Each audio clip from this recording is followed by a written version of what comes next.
Okay, now you can see full screen, right? Is it visible? Hello. Right. Yeah. So first of all, thank you. uh, we don't have so many members today, but I would appreciate to all of you joining in again.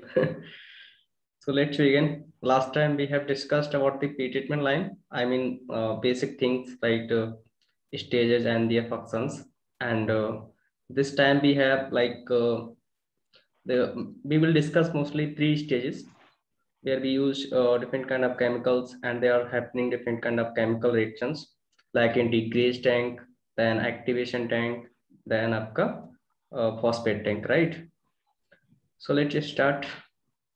So already we have discussed about why pre-treatment is required. So today I put here to just brief you जिससे वो एक बार fresh हो जाए. So why we need pre-treatment?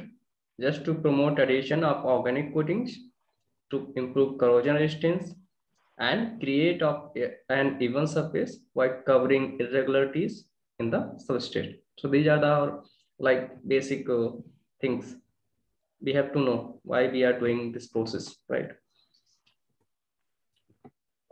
Then so before moving or before discussing about these stages, first we'll discuss about the corrosion theory little bit. What is the corrosion theory actually?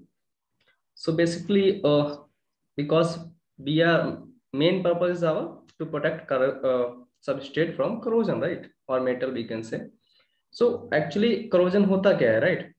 So corrosion basically हम पढ़ते भी आए कि corrosion is just the destruction of steel that can be detected by rust formation. जब हमको पता लगता है कि rust form हुआ है और हमारे मेटल पे, तो हमको समझ में आता है कि अब ये corrosed हो गया है. तो हम इसको क्या कहते हैं कि मेटल का या फिर धातु का जो भी क्षरण है उसको भी से करोजन, राइट? बट करोजन होता क्या होता कैसे है, उसको मतलब कौन कौन चीज की रिक्वायरमेंट रहती है ना कोई. Basically it is a electrochemical process, right? जिसमें हमको एक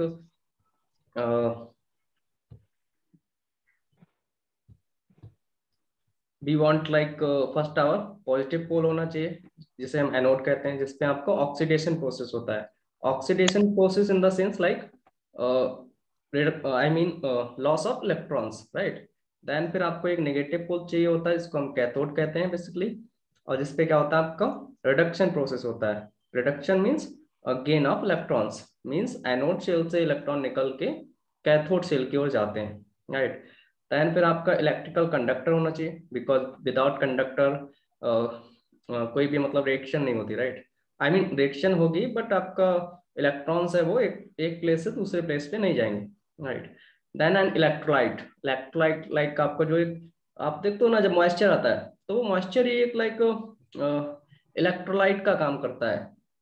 जिससे क्या होता है मॉइस्चर के थ्रू मतलब उसका एक पार्ट आपका मेटल से कनेक्ट होता है, दूसरा पार्ट एटमॉस्फेयर में रहता है, तो वो कैथोड एनोड का मतलब काम करता है और वहां पे आपका चार्जेस का इधर उधर मूवमेंट होता है इलेक्ट्रॉन्स का, और वो आपका मेटल में मेटल जो है करोज्ड होना स्टार्ट हो जाता है. तो बेसिकली अगर आपका सॉल्ट जब हम करोजन रेजिस्टेंस चेक करते हैं, इसको सॉल्ट स्प्रे टेस्ट भी कहते हैं, राइट? मोस्टली प्राइमर कोटिंग का ही करते हैं. तो उसमें क्या है, उसमें भी सॉल्टेड रहता है जो मटेरियल यूज करते हैं और जो मिक्सचर यूज करते हैं वो सॉल्टेड रहता है, क्योंकि सॉल्ट में क्या रहता है आयंस ज्यादा रहते हैं, राइट? तो उस केस में आपका ज्यादा मतलब उसका करोजन का इम्पैक्ट आपको ज्यादा देखने को मिलता है. So this is basic just. Then coming to our pre-treatment line purpose. Why we are what is the purpose behind this, right? So first is we want to clean the surface from grease and oil, right? Then to remove solid particles and salts from the surface, right? Then आपका है to convert the surface for corrosion resistance and coating to improve coating adhesion, like I mean between the surface and the primer or top coat, right? Then increased surface area. So basically surface area increase करेंगे तो क्या रहता है आपका coating है smoothly, मतलब I mean अडेशन अच्छा रहेगा, क्योंकि ज्यादा सरफेस एरिया रहता है तो ज्यादा मतलब कोई चीज उसको अट्रैक्ट कर सकती है basically. Then coming on degrease tank पे, तो डिग्रीज जो टास्क रहता है उसका एक्चुअली टास्क क्या रहता है, what is the working of degrees tank, right. So first आपका उसका टास्क है कि remove all kind of surface contaminants, जो भी आपका ऑयल है, डस्ट है, व्हाटएवर ग्रीस है या फिर कोई लूज पार्टिकल्स है, राइट। देन सेकंड है आपका make the surface wettable by water. So आपने देखा होगा जो पीटी लाइन जहां भी रहता है पूरा कवर्ड रहता है, मतलब रिंसिंग ऑफ वाटर होता रहता है कंटिन्यूसली। अगर थोड़े टाइम के लिए कंपोनेंट ड्राई हुआ बीच में तो क्या आता है आपका, दैट सरफेस विल गेट करोज्ड। उस पर बहुत जल्दी कभी कभी लाइन रुक भी जाता है तो करोजन पकड़ लेता है सरफेस को फर्स्ट। देन थर्ड है आपका prepare the surface that is free from oil dust for conversion coatings, right. क्योंकि हमको जो सबस्ट्रेट है अगर उससे हम आयल डस्ट ये सब रिमूव किया तो आपका फाइनल कोटिंग जो भी पेंटिंग प्राइमर या फिर टॉप कोट करने जा रहा है वो आपका एक स्मूथ होगा और फाइनल प्रोडक्ट भी आपको स्मूथ मिलेगा, राइट। मतलब प्रोडक्ट क्वालिटी ओवरऑल अच्छी रहेगी। एक टर्म भी रहता है कि without adhesion there is no mean of coating, right. अगर आपका सबस्ट्रेट और आपके कोटिंग के बीच में कोई एडेशन नहीं है या बिटवीन टू सबस्ट्रेट कोई एडेशन नहीं है तो कोटिंग का क्वालिटी भी consider as a zero, right. तो हमको बेसिकली करोजन से रेजिस्टेंस बनाना है आपको, दूसरा आपको एडेशन इंप्रूव करना है।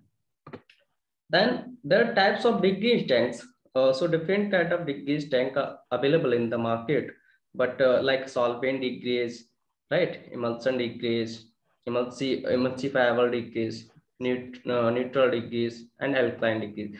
But basically क्या है जो ऑटोमोबाइल सेक्टर्स है वो ये वाला अपना यूज करते हैं मेटल सबस्ट्रेट के लिए, alkaline degrees, I mean seat metal जो आपका रहता है उसके लिए।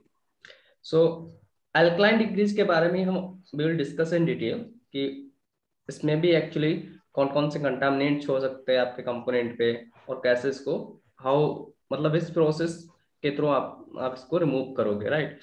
तो आपका इस पे एनिमल वेजिटेबल ऑयल्स ग्रीस जो भी हो सकता है, राइट। तो उसमें बेसिकली एक रिएक्शन होती है दैट इज कॉल्ड सैपोनिफिकेशन। सो जिसमें मतलब इस आपके जो ये कंटामिनेंट है उनको बेसिकली सरफेस से निकाला जाता है। Then there could be like mineral oils and grease, तो इसमें एक रिएक्शन होती है दैट इज कॉल्ड इमल्सिफिकेशन, उसके थ्रू आपके सरफेस से इसको निकाला जाता है। Then there could be solid dust and mill dust, right.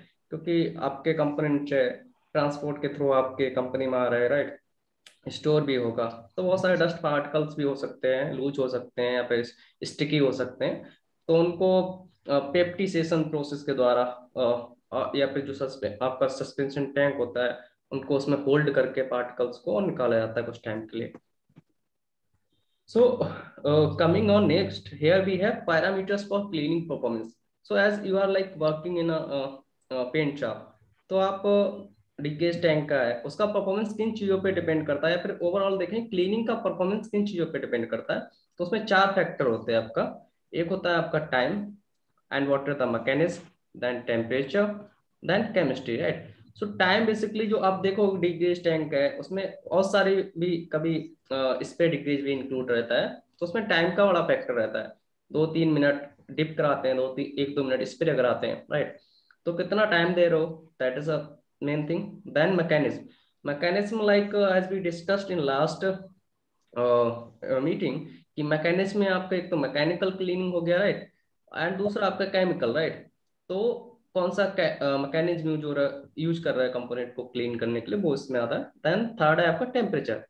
तो बेसिकली जो हॉट जो डिग्री टैंक रहता है उसका टेम्परेचर जो वाटर यूज करते हैं या फिर जो उसमें ओवरऑल केमिकल रहता है उसका टेम्परेचर मेंटेन करते हैं 50 to 60 या फिर 65 तक रहता है। तो अगर उसका टेम्परेचर विद इन स्पेसिफिकेशन है तो आपको अच्छा परफॉर्मेंस मिलेगा, मतलब क्लीन परफॉर्मेंस अच्छा रहेगा। देन फिर केमिस्ट्री पे आते हैं। तो केमिस्ट्री मतलब इस kind of chemicals you are using in that, alkaline है, एसिड है, या different chemistry can be there. So chemistry basically जो सप्लायर आपको सप्लाई करता है मटेरियल उतना डिटेल में बताता नहीं है क्योंकि डिटेल में बताएगा तो सिंपल सी बात है उसका केमिस्ट्री लीक हो जाएगा। तो बट मोस्टली इसमें अल्कलाइन मटेरियल रहता है, जैसे हम साबुन देखते हैं तो उसमें पोटेशियम हाइड्रोक्साइड रहता है, सोडियम हाइड्रोक्साइड रहता है। तो अल्कलाइन जो रहते हैं वो सॉफ्ट भी होता है और क्लीनिंग के लिए बेस्ट मतलब माना जाता है। देन एक्चुअल में उसका जो सरफेक्टेंट बोलते हैं जो आपके डिग्रीज टैंक में यूज होता है, and myself like it's what we can say, it's a group of सर्पेक्टेंट, मतलब जो बहुत सारा सर्पेक्टेंट एक साथ आ जाता है ग्रुप्स में, बंचेज में, तो उसको बोलते हैं माइसेल। तो वो ऐसा दिखता है। तो जो सर्पेक्टेंट्स रहता है उसका एक पोलर हेड होता है और एक नॉन पोलर टेल होता है बेसिकली। तो जो पोलर हेड होता है वो आपका क्या रहता है, वो वाटर लविंग होता है, या फिर आप उसको बोल सकते हो कि this is like hydrophilic. And non polar जो रहता है टेल वो होता है हाइड्रोफोबिक। तो बेसिकली जो वाटर पोलर हेड होता है वो आपके वाटर को पकड़ता है क्योंकि that is hydrophilic. And non polar जो उसका टेल है वो आपके डस्ट आयल पार्टिकल्स को पकड़ता है क्योंकि वो हाइड्रोफोबिक रहते हैं। तो यहाँ पे इस बिग स्ट्रक्चर में आप देख सकते हो कि कैसे जो आपका हेड है वो वाटर से अट्रैक्ट है, राइट। एंड दूसरा जो टेल पार्ट है वो आपका जो कंपोनेंट है उस पे जो loose particle dust oil grease है उससे अट्रैक्ट है। तो डिटेल में हम नेक्स्ट स्लाइड में इसको जानेंगे कैसे ये काम करता है। तो what is the mechanism of myself, how it works, right. तो यहाँ पे देखो नीचे बॉटम पे इधर देखो, ये इंडिकेट किया है मटेरियल को। आपने ईडी में बनाया होगा कि कौन सा मटेरियल कैसे फर्स्ट ईयर में, राइट, किसको इंडिकेट करता है। तो वाटर है, ये सर्फेक्टेंट है आपका, इसको ऑयल है, और ये मेटल है। तो फर्स्ट पिक्चर में इधर देखो आप, यहाँ पे मेटल है, राइट, ये मेटल है आपका, और ये आपका आयल है, आयल डस्ट जो भी पार्टिकल्स है, राइट। और ये आपका माइसेल्स है और ये आपका वाटर है, राइट। तो बेसिकली सेकंड पिक्चर में आप देखो, जो माइसेल्स है या फिर जो सर्फेक्टेंट है उसका जो टेल टेल पार्ट है वो आयल या फिर डस्ट उसको क्या कर रहा है, कलेक्ट करके, और थर्ड पिक्चर में देखो ये माइसेल्स के अंदर ले आया है, ठीक है। मतलब वो मेटल से आपको रिमूव करा रहा है लूज डस्ट आयल पार्टिकल्स को, राइट। और फिर फोर्थ पिक्चर में आप देखो जो मेटल है उससे अभी कोई आयल डस्ट पार्टिकल मतलब जो है वो अट्रैक्ट नहीं है, और वो विद इन माइसेल्स में आ गया, मतलब ओवरऑल उसने वाटर के साथ क्या किया, उसको बाहर निकाल दिया। And finally you will get a proper cleaned substrate और सरफेस ऑफ द पार्ट। तो ये ऐसे मैकेनिज्म होता है उसका। आई होप दैट आपको ये समझ में आएगा। If you have any question on that you can ask right now.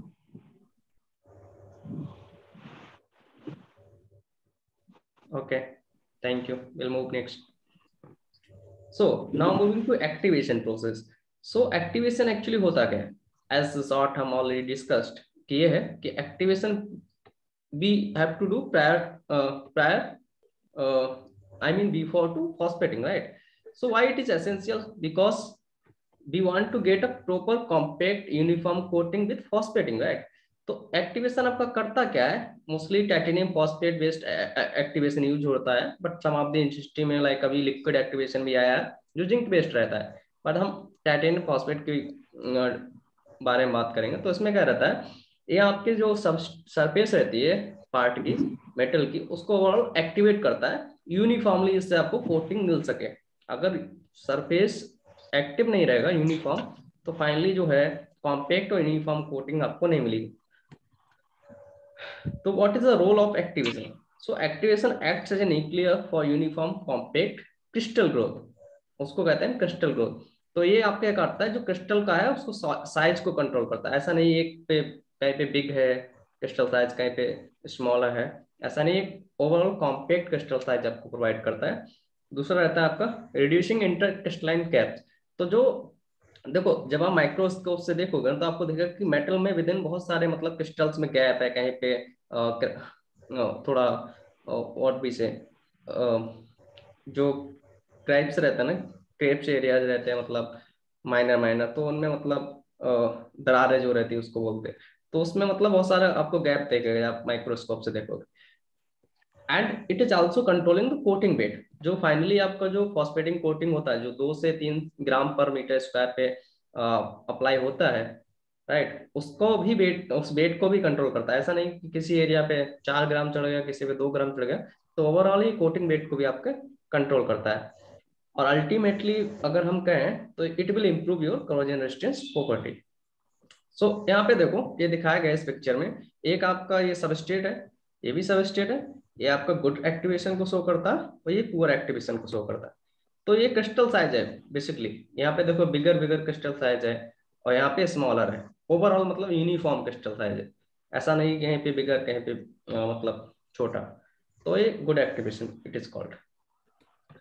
Then coming to next, here we have what is the phosphate. So phosphating is electrochemical process basically. तो electrochemical process क्या रहता है, जिसमें electricity अगर basically में अगर define करें तो इलेक्ट्रिसिटी के थ्रू मतलब इलेक्ट्रॉन्स का एक मूवमेंट होता है, राइट, जिसमें आपका ऑक्सीडेशन होता है, रिडक्शन होता है, ये सारी प्रोसेस रहती है उसमें इलेक्ट्रोकेमिकल प्रोसेस में। तो इसमें क्या करता है, जो जो स्टील सरफेस होती है basically it is converted into a surface with organic coat. मतलब इस स्टेज में आपकी जो स्टील सरफेस है उस पर एक इनऑर्गेनिक कोटिंग अप्लाई होती है, दैट इज कॉल्ड फॉस्फेटिंग, जो थोड़ा ब्लू ग्रे मतलब ग्रे कलर का रहता है। फाइनली जब आप देखोगे जब फॉस्फेट से आपका पार्ट निकलता है तो आपको एक बढ़िया एक ग्रे कलर का कोटिंग आपको दिखेगा जब आप उस पर एयर फ्लो करके चेक करोगे। एंड इसमें ट्री कैटायन फॉस्फेट बेस जो है वो मोस्टली अभी इंडस्ट्री, ज्यादातर इंडस्ट्री में they use tri cation phosphate based this phosphating tank. तो उसमें ट्री कैटायन क्या रहता है और उनका नेम क्या है, तो they are like zinc, manganese and nickel. इनका फंक्शन क्या रहता है वो later we will discuss. First we will discuss phosphate का मतलब केमिस्ट्री क्या रहता है, मतलब इसमें कितनी प्रोसेस होती है या कितने स्टेप्स में मतलब ये पूरा केमिकल रिएक्शन कन्वर्ट हो मतलब कवर होता है तो या फिर कंप्लीट होता है। तो फर्स्ट आपका रहता है ईचिंग और pickling of the surface, then second रहता है formation of phosphate crystals, then third रहता है फॉर्मेशन ऑफ सिलाज, जो कि आपको थोड़ा व्हाइट कलर का थोड़ा ब्लूइश कलर का दिखता है, राइट। और फिर सिलाज भी थोड़ा सॉफ्ट रहता है, ऐसा नहीं बहुत हार्ड रहता है। तो फर्स्ट स्टेप है आपका पिकलिंग ऑफ सरफेस। तो यहाँ पे क्या होता है, जो आपका आयरन है basically it reacts with phosphorus acid. So H3PO4 is nothing, it is a phosphorus acid. और फिर आपका ये आपको प्राइमरी आयरन फॉस्फेट यहाँ पे देता है Fe2PO4 का होल्ड gas and H2 gas release होता है। Then again this Fe iron ion जो है वो आपका रिएक्ट करता है H2 प्लस के साथ, सॉरी 2H मतलब हाइड्रोजन के साथ, and again it will give you Fe plus ions and it will release H2 gas. So this is आपका फर्स्ट स्टेज कि एसिड में क्या होता है आपको Fe आयरन लास्ट में आपको मिलता है, मतलब आयरन के आयंस क्रिएट होते हैं। सेकेंड स्टेज में क्या होता है फॉर्मेशन ऑफ फॉस्फेट क्रिस्टल्स। जो फॉस्फेट क्रिस्टल्स होते हैं वो कैसे फॉर्म होते हैं, तो उसमें क्या होता है आपका जिंक प्लस आयन जो रहते हैं वो Fe आयन के साथ जो आपको पहली रिएक्शन में जो क्रिएट हुए उसके साथ रिएक्ट करता है और प्लस आपके फास्फोरस एसिड के साथ रिएक्ट करता है विद इन वाटर, और आपको ये देता है फास्फोफिलाइट, जिसको हम कहते हैं जिंक का hydrated, this is a zinc का हाइड्रेटेड फॉर्म Zn2FePO4 का होल ट्वेल्व इंटू HTO।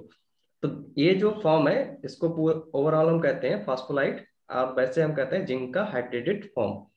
तो ये आपको जिंक आयंस देता है। बेसिकली होता क्या है, जो आपका आयरन है वो आपका क्या करता है जो जिंक का आयंस है उसको स्टील करता है, मतलब अपनी तरफ आकर्षित करता है, तो जिंक के इलेक्ट्रॉन्स उस पर जाते हैं, तो उस प्रोसेस से आपका जिंक का कोटिंग उस पर अप्लाई होता है। देन नेक्स्ट स्टेप है फॉर्मेशन ऑफ फॉस्फेट क्रिस्टल्स। तो Zn प्लस यहाँ पे रिएक्ट करता है फास्फोरस एसिड के साथ विद इन वाटर एंड होपेट ये क्रिएट करता है, ये भी एक जिंक का मतलब हाइड्रेटेड फॉर्म रहता है। तो ओवरऑल मतलब जो हम कह सकते हैं कि जो आयरन आयंस है Fe प्लस वो जिंक आयंस को मतलब अपनी तरफ आकर्षित करता है, या फिर जिंक इलेक्ट्रॉन्स है वो आयरन सबस्ट्रेट की तरफ जाते हैं और ओवरऑल वहां पे अपना एक कोटिंग अप्लाई करते हैं। अगर आपने इलेक्ट्रोकेमिस्ट्री पढ़ा हो तो उसमें ये रहता है कि जो कुछ जो मेटल्स होते हैं वो दूसरे मेटल से आयंस को चुरा लेते हैं, जैसे कॉपर, आपने देखो कॉपर का पानी ब्लू हो जाता है ऐसा करके आयरन के साथ, तो वो इसी से रिलेटेड रहता है।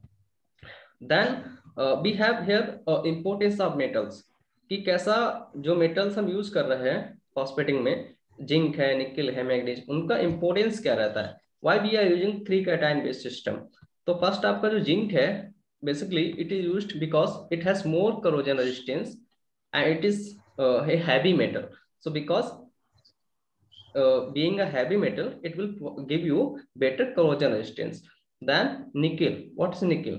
So it is used in coating so as to make the crystal structure as compact as possible. तो हम कह सकते हैं कि आपके जो क्रिस्टल स्ट्रक्चर है बेसिकली उसको जितना यूनिफॉर्म जितना कॉम्पैक्ट बना सके उस एज पॉसिबल एज प्रोवाइड कराएगा। Then however the emission of nickel cause carcinogenic disease.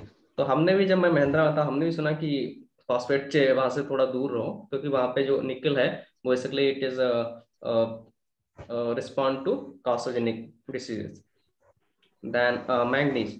So manganese है ये आपका हार्ड रहता है. So basically it is provide hardness to the coating and is one of the important parameters for running the system at low temperature. So basically जो हमारा phosphate का temperature रहता है 40 से 45 रहता है, कभी कभी 45 से 50 भी मेंटेन करते हैं. तो वो बिकॉज ऑफ मैग्नीज के द्वारा हम उसको लो टेम्परेचर पे कंट्रोल करते हैं. एंड फाइनली आपका जो स्लश जब ओवरऑल कोटिंग होती है तो उससे कुछ स्लश फॉर्मेशन भी होता है, राइट. जो आपका एक सॉफ्ट मटेरियल रहता है जिसको मतलब कभी कभी शट डाउन लेते हैं या फिर जब लेते हैं तब उसका टैंक का क्लीनिंग भी करते हैं. And finally the coating weight is around 2 to 3 gram per metre square. तो क्वेश्चन रहता है कि कोटिंग वेट कितना मतलब अप्लाई होना चाहिए, उसका स्पेसिफिकेशन क्या रहता है. तो पर मीटर स्क्वायर पे इतना 2 से 3 ग्राम कोटिंग अप्लाई होता है फॉस्फेटिंग का. और उसको हम पैनल्स के द्वारा कभी कभी मतलब उसका टेस्टिंग भी करते हैं, चेक भी करते हैं कि कितना कोटिंग अप्लाई किया. तो उसका भी एक टेस्ट मेथड रहता है. उसमें कुछ पैनल्स होते हैं जो जहाँ से सीट मेटल लोड करता है वहां से लोड होकर पूरा प्रोसेस होकर आता है. जैसा आपका कंपोनेंट क्लीन होता है वैसे सेम. और फाइनली वहाँ पे फॉस्फेटिंग टैंक के बाद रिंसिंग के बाद आप उसको निकाल लेते हैं आरसीडीएम से पहले और उसका कोटिंग बेस चेक कर लेते हैं. सो this is all about today. I hope that you like this video and thank you everyone. If you have any question you can ask. We'll try to answer. Very informative session था दामोदर. एकदम briefly एकदम cleaning का समझाया. Chemical reactions and the mechanism of the treatment. So very informative. Thanks a lot. Yep, thank you so much Abhay. So who are there? Pawan? Yes sir, बोलिए. You have any question? Sir एक question है कि rust form क्यों होती है, मतलब creative क्यों होती है, क्या रीजन है? मतलब अच्छा, रस्ट हम फॉर्मेशन लोग क्यों पेंट होता है? करने के बाद, हाँ मतलब पेंट करने के बावजूद भी मतलब वो फॉर्म हो रही है, ऐसा क्यों? अच्छा, पेंट करने के बावजूद मतलब क्यों फॉर्म हो रहा है रस्ट, राइट? हाँ राइट. सी, उसका बेसिक रीजन ये है कि कहीं ना कहीं आपका जो सबस्ट्रेट है, राइट, हाँ ऑलरेडी या फिर हाँ वहां पे कोटिंग जो थिकनेस रहता है ना जिसको हम मेंटेन करते हैं, राइट. एक सी कोटिंग क्या करता है, कोटिंग बेसिकली जो होता है आपके जो सबस्ट्रेट है, राइट, एक बैरियर का काम करता है बिटवीन सरफेस का सबस्ट्रेट एंड आपका जो एटमॉस्फेयर है, राइट. एटमॉस्फेयर में जो भी है एटमॉस्फेयर है. सॉल्टी है, मॉइस्चर है, राइट. तो उसमें एक बैरियर का काम हाँ करता है. तो उसके लिए हम कहते हैं ना कि सीडी का थिकनेस 24 होना चाहिए, टॉप कोट का इतना होना चाहिए. तो हर कंपोनेंट पे नहीं हाँ मिलता है. मतलब एक जो टाइम लिमिट दिया था कि 10 साल तक वारंटी देते हैं, राइट. तो हर कंपोनेंट पे नहीं मिलता है 10 साल में, लेकिन कुछ कंपोनेंट मिल जाता है जिसका हम डीएफटी मेंटेन नहीं कर पाते हैं, राइट. तो कोटिंग का भी मतलब वो होता है ना, डिग्रेडेशन होता है ना टाइम के साथ. ऐसा नहीं कोटिंग आज अप्लाई किया वैसा ही रहेगा लॉन्ग टाइम, उसका यूवी डिग्रेडेशन बहुत सारा रहता है, राइट. और कभी कभी आप देखना ट्रैक्टर पे कहीं भी स्क्रैच लग गया तो वहां पे वो करोजन बहुत फास्ट पकड़ लेगा. तो ये सारा रीजन रहता है कि आपकी कोटिंग की फिल्म थिकनेस प्रॉपर नहीं है या फिर बहुत लंबा समय हो गया है. तो बेसिकली सबस्टेट है, मेटल सबस्टेट है, जैसे ही उसको मॉइस्चर कहीं ना कहीं से मिला तो वो रस्ट होगा. रस्ट फॉर्म कैसे होता है, उसमें बेसिकली जो सॉल्टी रहता है, मैंने जैसे पहले बताया, तो उसमें एक जैसे वाटर हाँ. ड्रॉपलेट है, वो हमारा जो ड्रॉपलेट है वो वोल्टेज सेल की तरह काम करता है. एक्चुअली उसका एक पार्ट तो आपका एटमॉस्फेयर से कनेक्ट रहता है, दूसरा मेटल से. तो वहां से आयंस का मूवमेंट रहता है, जैसा आपका अच्छा अच्छा. बट रिडक्शन ऑक्सीडेशन हम दोनों लोग क्या प्रोसेस देख नहीं पा होगा रहे हैं तब तक नहीं होगा. कि Okay. Let me add something. Sir मैं क्या कहना चाह रहा पवन, कि जैसा ये तुम्हारा क्वेश्चन है कि रस्ट ओके. क्यों होता है और पेंट होने के बाद भी रस्ट हो जाता है, राइट. हाँ तो राइट. इसके पीछे बेसिकली जो मेन कॉज है वो दो ही है. First is a pre treatment process. अगर प्री ट्रीटमेंट प्रोसेस पुअर हुआ है तो तो इस केस में मेरा रस्ट का जो, बिकॉज प्री ट्रीटमेंट अच्छे से हुआ नहीं एंड सरफेस पर ऑलरेडी ऐसे ऑक्साइड अवेलेबल थे, मींस जिन ऑक्साइड की वजह से रस्ट मेरा फॉर्मुलेशन होता है. रस्ट कुछ भी नहीं होता. रस्ट जस्ट आयन का ऑक्सीडेशन होता है. when I, when I am then if any metal surface ion connect with oxygen, like water, like environmental oxygen, then they have a reaction. Ion फिर ऑक्साइड में convert हो जाता है। जब ion oxide में कन्वर्ट हो जाते हैं तो वो एक अलग से लेयर क्रिएट करने लगते हैं। रस्ट कुछ भी नहीं है, रस्ट भी एक मेटल का ही पार्ट है। मेटल के आयन ऑक्सीजन के साथ रिएक्शन करके एक ऑक्साइड की लेयर क्रिएट करते हैं। वही लेयर रस्ट कोरोजन के रूप में मिलती है। ठीक है, तो वो रस्ट अगर मेरी प्री ट्रीटमेंट में क्लीन नहीं हुई, प्री ट्रीटमेंट के टाइम मैंने उसका नहीं किया, उसको ट्रीट नहीं किया, वो अपने ऑक्सीडेशन होने की वजह से वो अंदर ही अंदर सारे आयन का ऑक्सीडेशन करके रस्ट को क्रिएट करता रहेगा अगर मैंने वहां पर उसको छोड़ दिया। सेकंड थिंग इज, अभी pre treatment is okay, when you have apply a primer coat, तो primer is responsible for surface protection, not a top coat. Primer ही कोरोजन से बचाता है, प्राइमर ही मेटल का या किसी भी सरफेस का लाइफ को इंक्रीज करता है। उसको प्राइमर की जो प्रॉपर्टी है उसको आइडेंटिफाई या जस्टिफाई करने के लिए एक टेस्ट होता है। उस टेस्ट को हम बोलते हैं सॉल्वेंट स्प्रे टेस्ट। ये सॉल्ट होता स्प्रे है, टेस्ट। सॉल्ट स्प्रे टेस्ट होता है। तो ये सॉल्ट स्प्रे जो टेस्ट होता है, ये डिपेंड करता है कि आपके प्राइमर में वो कैपेबिलिटी है या नहीं है जो कि मेरी सरफेस को सेव करके रखे।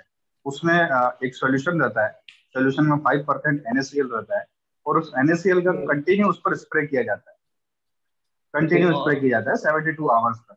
तो उस 72 आवर्स में मुझे, हाँ यस, तो 72 आवर्स में जो मुझे रिजल्ट मिलता है, तो परसेंटेज ऑफ कोरोजन या परसेंटेज ऑफ कोटिंग डैमेज मिलता है, वो ही ये बताता है कि ये प्राइमर सुटेबल है या नहीं। अगर वो कोटिंग फेल होता है, वहां पर कोरोजन मिल जाता है, ब्लिस्टरिंग हो जाता है, तो इट मीन मेरा प्राइमर वहां सक्सेस नहीं है। मुझे चेक करना पड़ेगा, मेरा मेरा पेंटिंग लाइन चेक करना पड़ेगा, मेरा प्री ट्रीटमेंट लाइन चेक करना पड़ेगा कि मेरा कहाँ पर फॉल्ट हो रहा है या केमिकल में क्या फॉल्ट हो रहा है, वो मुझे चेक करना पड़ेगा। तो there is a two reason, first is a pre treatment, second is a primer coat. अगर प्राइमर कोट किया एंड उसके बाद कुछ स्प्रे में इशू था या डिपिंग में कुछ ऐसा इशू आया कि कुछ वोल्टेज का इशू आया, इसकी वजह से कोटिंग का, जैसा रामोतर ने पहले से बोला, तो thickness is matter, thickness matter करता है। अगर मेरा जो प्राइमर का थिकनेस है 55 माइक्रोन का, 45 माइक्रोन का, 30 माइक्रोन का, उससे लेस जाता है, तो वो उतना सरफेस का प्रोटेक्शन नहीं कर पाता है due to environmental pressure, due to oxygen pressure, due to other component pressure, manganese, other जो अवेलेबल हैं सारे एनवायरमेंट में मेरे, तो वो जब प्रेशर क्रिएट करते हैं सरफेस पर, वहां से वो पेनिट्रेट होता है कोटिंग में, एंड पेनिट्रेट होने के बाद सरफेस को इफेक्ट करता है। और अगर मेरी सरफेस को थोड़ा भी ऑक्सीजन मिलता है तो वहां से वो आयन को ऑक्सीडेशन के रिएक्शन के थ्रू ऑक्साइड में कन्वर्ट कर देता है। तो there is a two reason, first is pre treatment process fault, second is primer quality also matter. Yeah, thank you. So if you have Nice checked, answer. yes, if you have checked these two parameter, then you find any cause for corrosion after the painting, you will got a solution for this. किसी Yeah, भी right. Company का आप अगर आप किसी भी supplier से prime part लेते हो, तो प्राइम पार्ट में एक टेस्ट रहता है कि जो प्राइमर उसने अप्लाई किया है, स्टोविंग प्राइमर अप्लाई करता है मोस्टली, तो स्टोविंग प्राइमर उसने अप्लाई किया है, उसका सॉल्ट स्प्रे टेस्ट का क्या रिजल्ट है। आप भी अपने पार्ट्स में अगर मैं बात करूँ तो हमारी भी लैब है, वहां भेजते हैं, वहां पर सॉल्ट स्प्रे टेस्ट का रिजल्ट आता है। We can make a panel for this treatment and send to lab, then they will create atmosphere Right, like right. accelerated process, वेदरोमीटर रहता है, तो इसमें ये सारे ट्रीटमेंट, अब इसको बोलते हैं, कोई चीजें चेक करनी है, प्री ट्रीटमेंट एंड अपना लैब को पेंटिंग का चेक करना पड़ेगा। इसको मेरा बेसिकली हमारे पेंट में क्या लैब में है, फर्क इसको बोलते हैं क्यूब फॉक चैम्बर, राइट। है, और उसमें राइट, क्या रहता है, आपका पैनल्स को एक या फिर क्रॉस में या फिर लिनियर कट करके रखते हैं 100 आवर्स, जैसा आपको टेस्ट करना 1000, जितना भी आप टाइमिंग के लिए टेस्ट कर सकते रिक्वायरमेंट एज पर इंडस्ट्री, हैं। बट इंडस्ट्री की क्या रिक्वायरमेंट है उसके मोस्टली जो according primer coat hours change रहता है होता इंडस्ट्रियल के लिए, उसका 1000 आवर्स कंसीडर करते हैं, जो आपका इपॉक्सी रेजन रहता है। तो अगर वो पास हो रहा है, जो अभी आपका सप्लायर, जैसे आपका बात करें महिंद्रा में आपका नैरोलैक है, तो वो आपको टेस्ट करके आता है, राइट, टेस्ट आता है समय समय, तो कितना पास हो रहा है कितना फेल हो रहा है वो आपको देगा सर उसका। सर तो ये सर सर इस इसका टेम्परेचर रहता है अपना साथ डिस्प्ले का। हाँ, सी नॉर्मल उसमें बेसिकली ह्यूमिडिटी दो साइकिल्स रहती है, 55 टेम्परेचर एम्बिएंट। उसमें बेसिकली दो साइकिल रहती है आपका, एक स्प्रे रहता है और एक normal cycle, dry septic cycle, जाता है, स्प्रे ड्राई, दो साइकिल रहता है और उसमें बेसिकली टेम्परेचर मेंटेन किया जाता एम्बिएंट टेम्परेचर पर ही होता है, एम्बिएंट टेम्परेचर पर ही होता है, मीन्स 28 to 35 है। हाँ डिग्री। वही रहता है क्योंकि आपका फील्ड में उसी टेम्परेचर पे जाने वाला है ना कंपोनेंट, इसलिए। So we have sir 2 minute, अभी आप पूछ सकते हो कोई भी क्वेश्चन। सर ये मैं धर्मेंद्र पाल सर, जो अपने निकल निकल की कोटिंग वाले मटेरियल की सर हम ट्रीटमेंट करा सकते हैं उसका? निकिल, निकल मटेरियल की तरफ ट्रीटमेंट करा सकते हैं, फॉस्फेटिंग की उस पर रिएक्शन होगी निकल पे? निकिल पे डिपेंड करता है, निकिल का एक्चुअली कोई आइडिया नहीं, लेकिन उसका भी होता है उसके, इन जो निकिल है आपका और अदर सब्सटेंस लाइक जिंक रहता है, इनका एक्चुअली इलेक्ट्रो इलेक्ट्रो प्लेटिंग के थ्रू रहता है इनका सब, इन पे इलेक्ट्रो प्लेटिंग कोटिंग भी होता है, तो इनका प्रोसेस थोड़ा अलग है मेरे हिसाब से। सर एक क्वेश्चन मेरा है। हेलो हेलो या सर, मैं कहना चाह रहा हूँ कि जैसे पेंट हम लोग अभी कर रहे हैं, वो 2 से 3 मंथ के मतलब अंडर टू ये डल हो रहा है, लगातार डल होता जा रहा है। वो क्यों? जो रस्ट हमने अभी बताया था, वो रस्ट का जो ज्वाइंट्स रहते हैं वहां से क्रिएट हो रहा है।